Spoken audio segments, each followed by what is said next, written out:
চা বাগিচায় অ্যাপেলের আইফোনের ভিডিও। সত্যি এটা একদমই অন্যরকম বিষয়। আইফোনের 4টি নতুন মডেল কিন্তু এসেছে, অর্থাৎ আইফোন 14 সিরিজের নতুন মডেল ইতিমধ্যেই অ্যাপেল ইভেন্ট থেকে লঞ্চ করা হয়েছে এবং 4টি মডেলেই যে দুটি বিষয় খুব গুরুত্বপূর্ণ ভূমিকা রাখে তার কারণ একটি হচ্ছে ক্র্যাশ ডিটেকশন, অর্থাৎ যখন আইফোন গাড়িতে থাকবে এবং সেই গাড়ি যখন দুর্ঘটনার কবলে পড়বে তখন কিন্তু আইফোন এটি ডিটেক্ট করে ইমার্জেন্সি নাম্বারে সেই তথ্য পৌঁছে দেবে।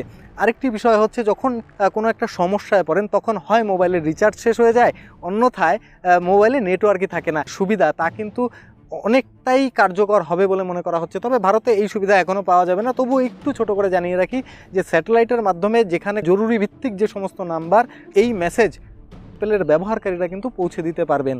নমস্কার দর্শক বন্ধু, রিয়াল টেকনো ইউটিউব চ্যানেলে আমি সৌরভ আপনাদের স্বাগত জানিয়ে আজকের ভিডিও শুরু করছি। মূলত চা বাগিচায় আজকের এই ভিডিও শ্যুট করার একটাই কারণ, সেটা হচ্ছে যেখানে আমার স্টুডিও সেখানে কোনোভাবেই আমি ভিডিও রেকর্ড করতে পারছিলাম না। রাতের বেলায় সময় পাচ্ছিলাম না এবং দিনের বেলায় অ্যাকচুয়ালি রাস্তার পাশে হওয়ার কারণে সারাদিন এত নয়েজ যে আমি ভিডিও তৈরি করতে পারছিলাম না। 7 সেপ্টেম্বর অ্যাপেল ইভেন্ট থেকে আইফোন 14 সিরিজ লঞ্চ করা হয়েছে এবং এর প্রথম যে দুটি ভেরিয়েন্ট সেটা হচ্ছে একটি আইফোন 14 এবং আইফোন 14 প্লাস। এই দুটি মডেলে কিন্তু পুরনো যে A15 বায়োনিক চিপ তা ব্যবহার করা হচ্ছে। কোম্পানির দাবি যে এই A15 বায়োনিক চিপ আগের থেকে বেটার পারফরমেন্স দিতে পারবে। আইফোন 14 সিরিজের এই দুটি মোবাইলে কিন্তু জিপিইউ আরও আগের থেকে বেটার করা হয়েছে বলে দাবি করা হচ্ছে। সেই সঙ্গে যদি দেখা হয় যে আগে যে ধরনের পারফরমেন্স, থার্মাল পারফরমেন্স ছিল তা কিন্তু আগের থেকে বেটার করা হয়েছে বলে অ্যাপেল কোম্পানি দাবি করছে। আরও যদি এই বিষয়ে ডেপথে যাওয়া যায় তাহলে কিন্তু আগের যে সমস্ত A15 বায়োনিক চিপ ব্যবহার করা হয়েছিল তার থেকে একটি কোর এখানে জিপিইউতে বেশি থাকছে, সেই কারণেই এমনটা দাবি করা হচ্ছে বলে প্রাথমিকভাবে মনে করা হয়। আইফোনের নতুন এই সিরিজ জুড়ে যদি আমরা দেখি তাহলে কিন্তু আইফোনের যে সেলফি ক্যামেরা রয়েছে তাতে অটো ফোকাস অ্যাড করা হয়েছে। পাশাপাশি ভিডিও ক্যামেরার ক্ষেত্রে যদি আমরা দেখি তাহলে কিন্তু সিনেম্যাটিক মুড আরও বেটার হবে বলে দাবি করছে অ্যাপেল।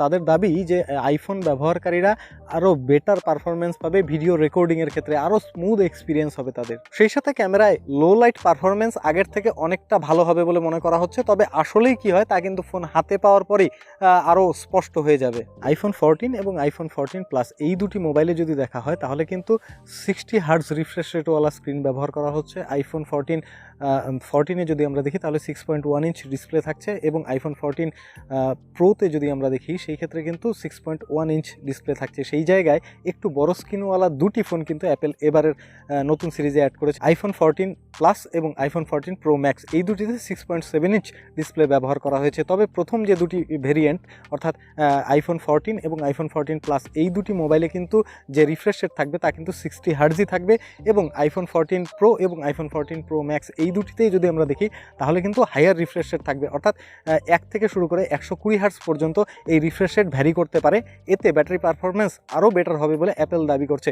অন্যদিকে আমরা যদি দেখি তাহলে কিন্তু পিক ব্রাইটনেসের কথা যদি আমরা বলি তাহলে কিন্তু অ্যাপেলের যে নতুন এই ফোন রয়েছে আইফোন 14 প্রো এবং আইফোন 14 প্রো ম্যাক্স এতে কিন্তু 1600 থেকে 2000 নিটস পর্যন্ত পিক ব্রাইটনেস যেতে পারবে। ডিসপ্লে ব্রাইটনেসের কথা যখন হচ্ছে তখন কিন্তু আপনাদেরকে মাথায় রাখতে হবে যে আইফোন 14 এবং আইফোন 14 প্লাস এই দুটিতে পিক ব্রাইটনেস কিন্তু কম, অর্থাৎ 1200 নিটস পিক ব্রাইটনেস কিন্তু এই দুটি ফোনে পাবেন। অ্যান্ড্রয়েড ফোনে অলওয়েজ অন ডিসপ্লে সুবিধা আগে থেকে চলে এলেও কিন্তু আইফোন এতদিনে তাদের ফোনে এই অলওয়েজ অন ডিসপ্লে সুবিধা দিচ্ছে। শুধুমাত্র যে সবগুলি সিরিজেই দিচ্ছে এমনটা কিন্তু নয়, দুটি ফোনে আপনারা এই অলওয়েজ অন ডিসপ্লে সুবিধা নিতে পারবেন এবং এটাও একটু আধুনিক পদ্ধতিতে। যে ওয়ালপেপার রয়েছে সেটিকে একটু ডিম করে অলওয়েজ অন ডিসপ্লের মধ্যে দেখানো হবে, পাশাপাশি ঘড়ির কাঁটা, ডেট এ সমস্ত তো থাকছেই। আইফোনের এবারের যে নতুন সিরিজ তাতে কিন্তু একেবারে অভিনবত্ব যদি বলতে হয় তাহলে কিন্তু যে ক্যামেরার কাট আউট, এতদিন যেটাকে পিল শেপড কাট আউট বলে সবাই দাবি করছিল সেই জায়গায় অ্যাপেল এটার নাম দিয়েছে ডাইনামিক আইল্যান্ড।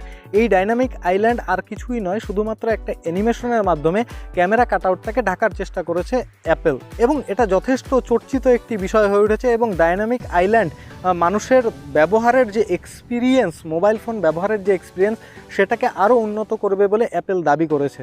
আমরা আপনাদেরকে আগে জানিয়েছিলাম যে অ্যাপেল ই সিম নিয়ে আসছে, অর্থাৎ ফিজিক্যাল সিম একেবারে সরিয়ে দিচ্ছে। যুক্তরাষ্ট্রে কিন্তু এমনটাই করা হয়েছে, পুরোপুরি ফিজিক্যাল সিম সরিয়ে দেওয়া হয়েছে। তবে ভারতের ক্ষেত্রে ই সিমের পাশাপাশি ফিজিক্যাল সিম ব্যবহারের সুবিধা দিতে পারে অ্যাপেল। সবশেষে আইফোনের নতুন সিরিজের দাম নিয়ে বলবো, তার আগে বলে রাখি যে আপনারা যদি এতক্ষণ ধরে ভিডিওটি দেখেছেন সেজন্য অনেক অনেক ধন্যবাদ।